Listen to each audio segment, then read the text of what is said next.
ان کی گھٹیوں میں پائی جاتی تھی، ان کے رس رس میں بسی ہوئی تھی۔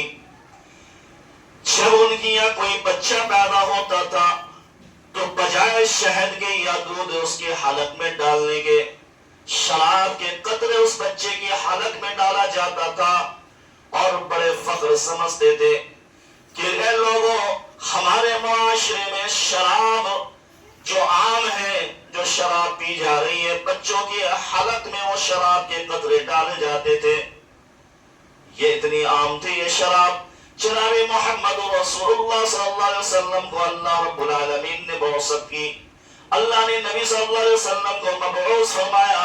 جناب محمد رسول اللہ صلی اللہ علیہ وسلم نے مکہ کے سرزمین پر جہاں شراب بے تحاشا پی جاتی تھی، ایسے معاشرے میں، ایسے سماج میں توحید کی دعوت دی، اور توحید کی دعوت تقریباً 13 سال تک جناب محمد رسول اللہ صلی اللہ علیہ وسلم نے مکہ والوں کو دعوت دی۔ کتنے سال؟ 13 سال مکہ میں، ایسے معاشرے میں، ایسے سماج میں جہاں شراب ان کے گھٹیوں میں رسی اور بسی ہوئی تھی۔ کچھ لوگ ایمان لے کر کے آئے۔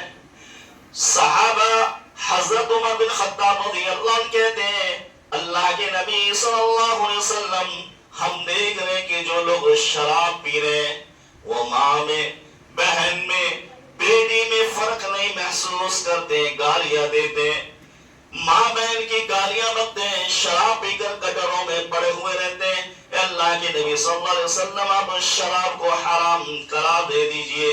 اللہ کے نبی فرماتے ہیں، اے میرے صحابہ، میرے ساتھیوں، ابھی یہ لوگ شراب کو چھوڑ کر اسلام کی طرف آئے، شراب کو، بدھ کو، یہ تمام چیز طرف آیا۔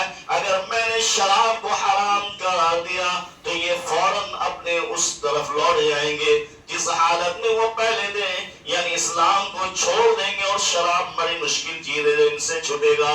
یہ اسلام کو چھوڑ دیں گے اور واپس وہ کفر و شرک اور شراب نوشی کی طرف پلٹ جائیں گے۔ یہ معاشرہ تھا، یہ سماج تھا میرے بھائی، جو نئے نئے جو اسلام لے کر کے آئے تھے۔ اللہ کے نبی صلی اللہ علیہ وسلم نے فرمایا کہ پلٹ جائیں گے۔ انتظار کیا، اللہ نے سب سے پہلی آیت جو نازل فرمائی شراب کے بارے میں، سورہ نحل، سورہ نمبر 16، آیت نمبر 67، وَمِن ثَمَرَاتِ النَّخِيلِ وَالْأَعْنَابِ تَتَّخِذُونَ مِنْهُ سَكَرًا وَرِزْقًا حَسَنًا۔ یہ پہلی آیت تھی مکہ کے سرزمین پر جو اللہ نے نازل کیا۔ وَمِن ثَمَرَاتِ النَّخِيلِ وَالْأَعْنَابِ تَتَّخِذُونَ مِنْهُ سَكَرًا وَرِزْقًا حَسَنًا۔ یہاں سکر اور شکر اور خمر، یہ تمام چیزیں شراب میں شمار کی جاتی ہے۔ یہ انگور سے، یہ کھجور سے اس کو گلا کر، سڑا کر، اس کو نچوڑ کر شراب جو بناتے ہو نا، اور اس کو شراب بنا کر کے جو پیتے ہو، یہ اچھی چیز نہیں ہے۔ رزقاً حسنا، اچھا رزق وہ ہے جو کھجور سے چھوارے بناتے ہو اور انگور سے کشمش بناتے ہو، یہ اچھا رزق ہے۔ تو پہلے آیت جو اللہ نے نازل کیا شراب کے بارے میں، یہ دلوں کے اندر نفرت ڈالا صحابہ کرام کے اندر کہ یہ اچھی چیز نہیں ہے، اچھا رزق نہیں ہے، اس سے رک جاؤ۔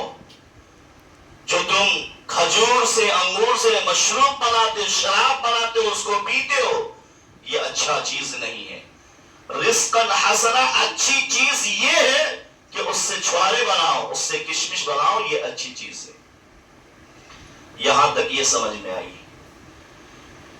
پھر کفار مشرکین اللہ کے نبی صلی اللہ علیہ وسلم اور صحابہ پر اذیت کرتے رہے، تکلیف دیتے رہے، پریشان کرتے رہے۔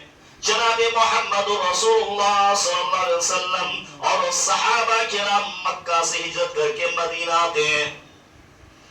خانہ کعبہ کی دیوار کو پکڑ کر اللہ کے نبی کہتے ہیں، اے خانہ کعبہ، اگر میری قوم مجھے اس وطن سے نہ نکال دی، یہ قوم مجھ پر ظلم نہ کرتی، یہ قوم مجھ پر نہ مارتی، مجھ کو نہ مارتی، تو میں تجھے چھوڑ کر ہرگز بھی نہ جاتا۔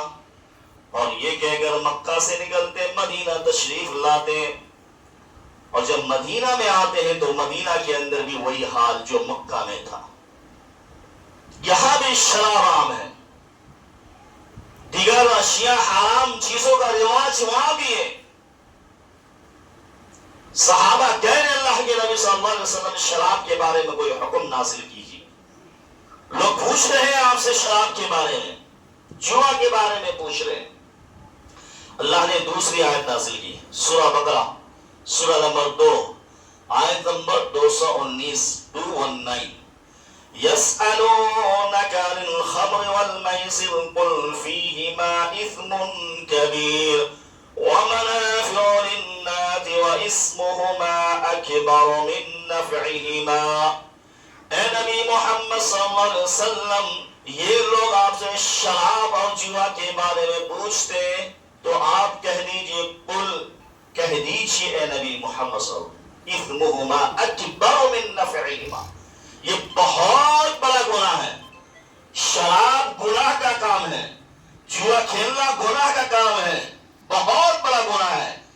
ان نفعہما, لیکن تھوڑا فائدہ بھی ہے. کس کا فائدہ میرے بھائیو؟ اہل علم لکھتے ہیں کہ جب انسان نشہ میں ہوتا تھا تو بڑا خرچ کر دیتا تھا, غریبوں کو لٹا دیتا تھا, اور افسوس نہیں ہوتا تھا تو اس سے غریبوں کی مدد ہو جاتی تھی. اس لیے فائدہ دوسروں کا ہے, لیکن فائدے سے زیادہ بڑا نقصان ہے. اسی طریقے سے جوا میں اب کسی کو دینا ہے تو دل دکھتا تھا کہ اپنا پیسہ کیوں دوں, لیکن جوا میں وہ ہار جاتا تھا تاکہ اس غریب کا بھلا ہو جائے, اس کا فائدہ ہو جائے.